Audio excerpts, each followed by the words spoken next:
দর্শক, সমগ্র বাংলাদেশেই কিন্তু আইন শৃঙ্খলার ব্যাপক অবনতি লক্ষণীয় হচ্ছে বর্তমান সময়ে। কিছুদিন আগেও এই আইন শৃঙ্খলার অবনতির কারণে ঢাকা থেকে শুরু হয়েছিল ছাত্র জনতার দাবি, ছিল স্বরাষ্ট্র উপদেষ্টার পদত্যাগের দাবি কিন্তু উঠেছিল।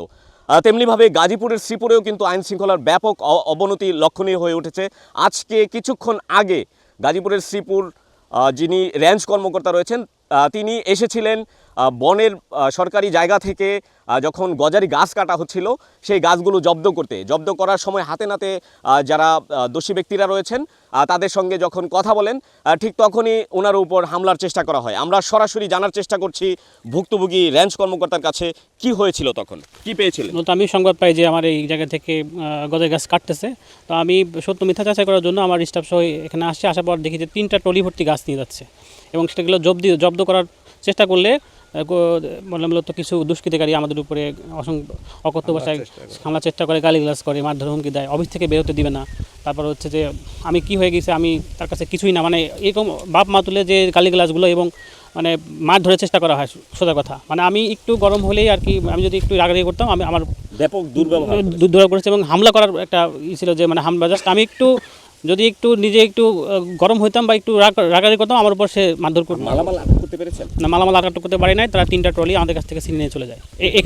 এখানে ছিল হচ্ছে আকাশমণি গাছ ছিল আর কিছু ফলস গাছ ছিল, কিন্তু এখান থেকে তারা প্রায় 30টার মতো 25 থেকে 30টার মতো গজারি গাছও কেটে নিয়ে গেছে গতকাল রাতে। এখানে তখন তারা গাছগুলি ভরার সময় এখানে যে ট্রলিগুলো ছিল এই ট্রলিগুলার গাছ জব্দ করার জন্য রেঞ্জ কর্মকর্তা আসে। রেঞ্জ কর্মকর্তা যখনই বলে যে আমি ছিলাম ওইখানে। নিজের চোখে দেখেছেন দুর্ব্যবহার? হ্যাঁ, দুর্ব্যবহার আমরা নিজের চোখে দেখেছি যে তারা জব্দর কথা শোনা মাত্র মায়ের মুখী হয়ে ওঠে এবং রেঞ্জ অফিসারের অকথ্যপালায় গালিগালাজ করে। এখানে এসে প্রথম দেখলাম দূরত্বে দেখলাম যে সবুজ আছে, গাছ ব্যাপারী সবুজ, তারপর কবির দেখলাম, আরেকজন লোক আছে সাদা শার্ট পরে, তার নাম জানি না। তো রেঞ্জ কর্মকর্তা বললো যে গাছ ধরার জন্য দৌড়ে যে গাড়ি থামাইলাম। তারপর তারা আবার সবুজে আবার এই কবিরকে ফোন দিয়ে নিয়ে আসছে, আবার নিয়ে এসে পরে কবিরের স্যারের সাথে খারাপ ব্যবহার করছে, পর আমরা নিয়ে যেতে পারি নাই। পাওয়ার উনি রাজনৈতিক পাওয়ারই আর কি, রেঞ্জ অফিসারে এমন রেঞ্জ অফিসার কিনতে পারে, তারপরে মনে করেন যে রাস্তায় বেরোতে দিবে না, কীভাবে আপনার অনেক বাইরে গেছেন, বিভিন্ন ধরনের হুমকি তুমকি দিচ্ছে। হ্যাঁ, রেঞ্জ অফিসার কিনতে পারে এটা বলেছে? হ্যাঁ, রেঞ্জ অফিসার কিনতে পারে, কয়েকবার বলেছি। আপনার মধ্যে রেঞ্জ অফিসার 5টা কিনতে পারি। কোনো প্রমাণ আছে? প্রমাণ হ্যাঁ কিছুটা আছে, ভিডিও রেখেছেন? কিছু ভিডিও আছে আমাদের কাছে। আচ্ছা।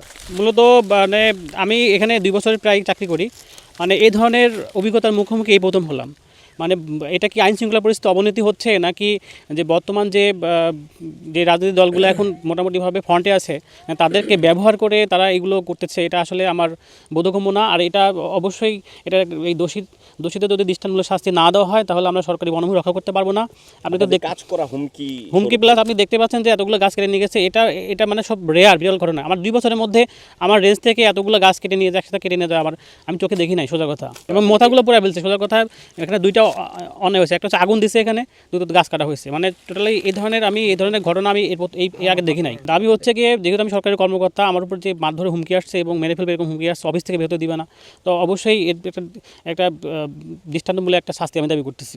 দর্শক, যে বিষয়টি জানানোর চেষ্টা করছিলাম যে এখানে রাজনৈতিক প্রভাব সৃষ্টি করে বন বিভাগের কাজকে বাধা দেওয়ার চেষ্টা করা হয়েছে, বাধা দেয়া হয়েছে। এমনকি যেসব গাছগুলো সরকারি বনভূমি থেকে কাটা হয়েছে সেগুলো তাদের থেকে জব্দ করার যখন নির্দেশ দিয়েছিলেন রেঞ্জ কর্মকর্তা, তখন চরমভাবে দুর্ব্যবহার করে এবং এও বলেছেন যে এই ধরনের রেঞ্জ কর্মকর্তা তিনি কিনতে পারেন। এই যে রাজনৈতিক পেশি শক্তি ব্যবহার করে যে আচরণ করেছেন, সেই আচরণ বন বিভাগ এর সংশ্লিষ্ট দায়িত্বশীল কর্মকর্তারা বলছেন এই ধরনের আচরণ যদি বিচার না হয় তাহলে অবশ্যই বন রক্ষা করা এই জায়গাটি থেকে ওনার জন্য চ্যালেঞ্জের।